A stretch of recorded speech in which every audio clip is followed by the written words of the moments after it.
Mişken size bir şiir okumak isterim. Okuyun lütfen.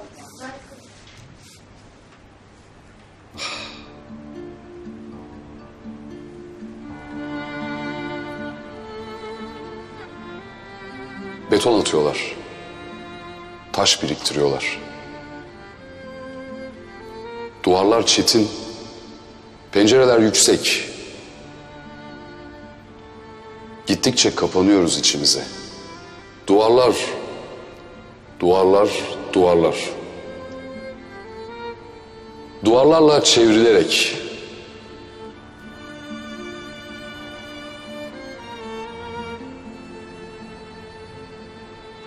Ne diyelim? Her yaptığımız eser doğayla, ruhlarımız güzelliklerle birleşsin.